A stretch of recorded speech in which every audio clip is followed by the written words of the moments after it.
¿Cómo? Es un grande, Cachi. Yo lo quiero. Como siempre también yo me vine preparado. Muy bien. No, Porque no soy un improvisador, esto lo reitero muchas veces. Yo tuve un padre que era un excelente orador, que él sí improvisaba. Improvisaba con esa carga de literatura española y francesa que estaban acostumbrados a leer los hombres de aquella generación. Pero para la improvisación hace falta arte, hace falta creatividad. Yo soy un expositor, trato de enhebrar 3 o 4 ideas y decirlas ordenadamente. Y para eso hace falta tener una guía, pensar antes de hablar, Y eso es lo que yo trato de hacer. Esto más allá de que los que me escuchan coincidan o no, eso es otra historia. Así debe ser. Hablando de escuchar, lo que se escucha al final porque está sin micrófono. Todo se escucha. Sí, se escucha. Perfecto, bueno, señor. Hola, ¿cómo estás, Ruth? El tema que me propusieron para hoy es la identidad radical. Y yo voy a tratar de tomar una pauta, un elemento básico, que es un documento de reciente aparición. Un documento que fue emitido por una reunión de radicales que se efectuó hace 15 días en Tucumán y que tiene frases que me parecen adecuadas para ir definiendo la identidad radical. A partir de esa definición original de la identidad radical, tal vez la palabra definición sea un poco pretenciosa, digamos la caracterización genérica de la identidad radical, estaremos en condiciones de ir avanzando en el análisis de la situación que el radicalismo vive en este momento. Y anticipo desde ya que voy a aplicar un criterio crítico. Crítico en el sentido analítico, en el sentido de penetrante, para ver cuáles son las cosas de fondo que nos afectan. Dije que tenía un documento y voy a leer parrafitos de ese documento que me parecen adecuados para caracterizar lo que voy a decir. Cuando hablamos de identidad radical, ¿qué queremos decir? Como siempre se trata en temas de identidad, el trabajo consiste en aislar las características esenciales de aquello que estamos analizando. La identidad se define no por los elementos de carácter temporal, sino por los elementos de carácter permanente que identifican una personalidad.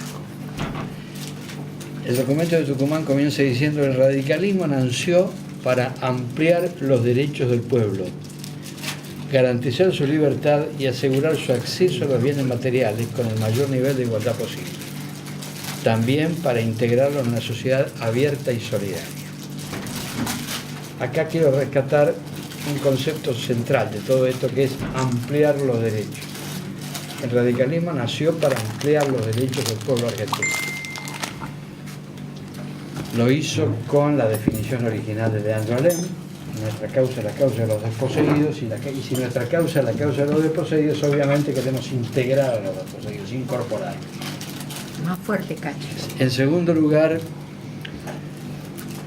apareció la lucha de Hipólito Yrigoyen durante 20 años para llegar al voto popular, para devolverle al pueblo su condición de autogobierno, también para ampliar la posibilidad de participación popular a través del sufragio.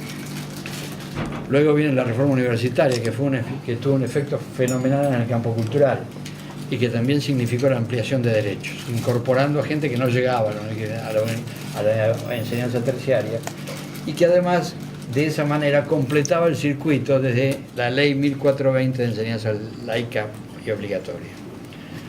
En cuarto lugar, el artículo 14 bis de la Constitución Nacional, que ya estamos hablando en términos más contemporáneos, más actuales. El artículo 14 bis es un programa de transformación social que todavía está incumplido en la Argentina y que incluye rasgos tan importantes como aquel que dice de la participación en las ganancias con control de la producción y colaboración en la dirección. Es decir, una transformación de fondo, ¿no?, en el sistema de participación laboral en Argentina. Y el último elemento que señalamos en ese campo de ampliación de los derechos es el juicio a las juntas. ¿Por qué digo esto, que invoco el juicio a la junta como ampliación de derechos?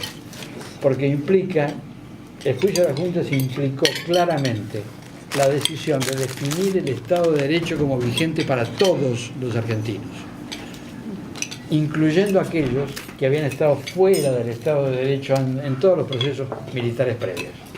Una de las lecciones de la presencia de Alfonsín en la política argentina consiste en decir todos los argentinos están sometidos a la ley. Entonces, en este caso no es ampliación de derechos en términos de las personas, sino en ampliación de la vigencia del Estado de Derecho para toda la sociedad. Esta condición de esta vocación de ampliación de los derechos populares es la diferencia básica que tenemos con los sectores conservadores, porque los sectores conservadores son buenos o malos cuando gobiernan, pero siempre parten de la idea de que el poder debe mantenerse en manos de quienes ya tienen el poder. La característica de un gobierno conservador es que conservan el poder en manos de las mismas personas, de los mismos sectores, no amplían los derechos. Esa es la diferencia sustancial.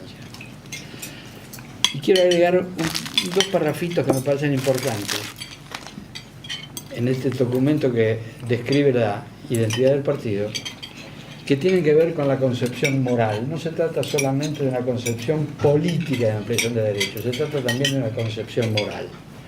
Por eso el párrafo que acabo de leer continúa diciendo que para integrarlo en una sociedad abierta y solidaria, diseñada a partir de esa visión moral que deriva con naturalidad del respeto que merece cada ser humano. Nuestra visión moral está elaborada a partir del concepto de dignidad de la persona humana. Y por lo tanto, cuando nosotros hablamos de moral, no hablamos solamente de no robar, hablamos de respetar a la persona humana en su integridad. Eso me parece que es la caracterización central de la identidad radical. Completando este concepto moral, el documento alude a una condición que el partido mantuvo hasta hace algunos años. La conducta radical, dice el documento, la conducta radical se convirtió en un paradigma apoyado en comportamientos humanos ejemplares que en cualquier condición colocaron sus convicciones por encima de sus conveniencias. Eso también es un concepto moral, además de política, las convicciones por encima. Y eso era una típica característica del radicalismo hasta hace un tiempo. Partiendo de esta caracterización genérica de la identidad radical, ¿qué situación está viviendo el radicalismo en este momento? El radicalismo ha decidido integrar una coalición. Y a eso también se refiere este documento que estamos leyendo. En esta etapa del proceso histórico, el sector mayoritario de la Convención Nacional decidió que las circunstancias de la vida pública aconsejaban integrar una coalición política. Y acá viene la aclaración.